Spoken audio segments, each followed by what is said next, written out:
हम सभी ये तो जानते हैं कि भगवान परशुराम भगवान विष्णु के छठे अवतार थे, जिन्होंने 21 बार पृथ्वी से क्षत्रियों का नाश किया था। लेकिन क्या आप जानते हैं, महाभारत के समय भी भगवान परशुराम जी का महत्वपूर्ण योगदान था। और तो और उन्होंने 3 महान योद्धाओं भीष्म पितामह, गुरु द्रोणाचार्य और सूर्यपुत्र कर्ण को शिक्षा प्रदान की थी। लेकिन एक दिन उनका अपने ही शिष्य भीष्म पितामह से भयंकर युद्ध आखिर क्यों हुआ, क्या थी इसके पीछे की असली वजह, आज की इस वीडियो में हम यही जानेंगे। आज हम आपको भगवान परशुराम और भीष्म पितामह के बीच हुए युद्ध की कथा का वर्णन करेंगे। आप सभी का स्वागत है, आप देख रहे हैं रहस्यों की दुनिया। तो चलिए अब करते हैं ज्ञान की बात। वीडियो शुरू होने से पहले चैनल को सब्सक्राइब करना ना भूलें। भीष्म राजा शांतनु और मां गंगा के पुत्र थे, जिन्होंने आजीवन विवाह न करने की प्रतिज्ञा ली थी। इसीलिए उनके पिता की मृत्यु के पश्चात उनकी सौतेली मां सत्यवती के पुत्र विचित्रवीर्य राजा बने।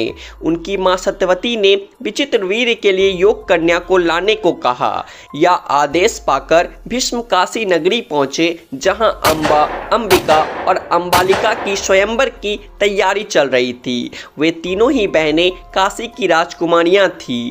भीष्म ने वहां आए सभी राजाओं को परास्त कर दिया और तीनों राजकुमारियों का अपहरण करके हस्तिनापुर ले आए।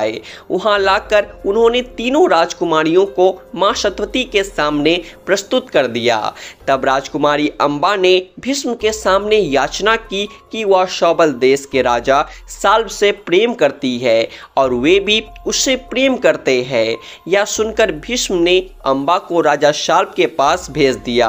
अंबा राजा शाल्व के पास गई और स्वयं को पत्नी रूप में स्वीकार करने को कहा। चूंकि भीष्म भरी सभा से राजा शाल्व को परास्त कर राजकुमारी अंबा को हर कर ले गए थे, इसीलिए उन्होंने अंबा को पत्नी रूप में स्वीकार करने से मना कर दिया। निराश होकर अंबा वापस हस्तिनापुर लौट आई और राजा विचित्रवीर्य के सामने विवाह का प्रस्ताव रखा। तब राजा विचित्रवीर्य ने भी उससे विवाह करने से मना कर दिया। हताश अंबा ने भीष्म से विवाह करने का प्रस्ताव रखा, लेकिन भीष्म ने अपनी प्रतिज्ञा याद दिलाते हुए उससे विवाह करने से मना कर दिया। यह सुनकर अंबा को अत्यधिक क्रोध आ गया और भीष्म से बदला लेने के लिए वह वहां से चली गई। क्रोधित अंबा भगवान परशुराम के पास गई और उन्हें सारी घटना बताई। भगवान परशुराम अंबा की व्यथा सुनकर अत्यधिक क्रोधित हो गए और उन्होंने भीष्म को अंबा से विवाह करने के लिए कहा। भीष्म ने अपनी प्रतिज्ञा के कारण अंबा से विवाह करने को मना कर दिया। इस पर परशुराम ने भीष्म को स्वयं से युद्ध करने को कहा। दोनों के बीच भयंकर युद्ध हुआ, जो कई दिनों तक चलता रहा। भीष्म और परशुराम जी का 21 दिनों तक भयंकर युद्ध हुआ, क्योंकि परशुराम भगवान विष्णु का रूप थे और भीष्म को इच्छा मृत्यु का वरदान प्राप्त था। इसीलिए इस युद्ध में कोई भी पराजित नहीं हो सका। अंत में देवताओं के द्वारा दोनों के बीच युद्ध को शांत करवाया गया। तब परशुराम ने अंबा से कहा कि वे अपनी संपूर्ण शक्ति लगा चुके हैं, लेकिन भीष्म को पराजित करने में वे अब असमर्थ है, इसीलिए अब उसकी सहायता वे नहीं कर सकते। निराश अंबा ने भगवान शिव की कठोर तपस्या की और उनसे वरदान मांगा कि भविष्य में वह भीष्म की मृत्यु का कारण बने। भगवान शिव के वरदान से अंबा अगले जन्म में शिखंडी के रूप में जन्मी और महाभारत के युद्ध में भीष्म की मृत्यु का प्रमुख कारण बनी।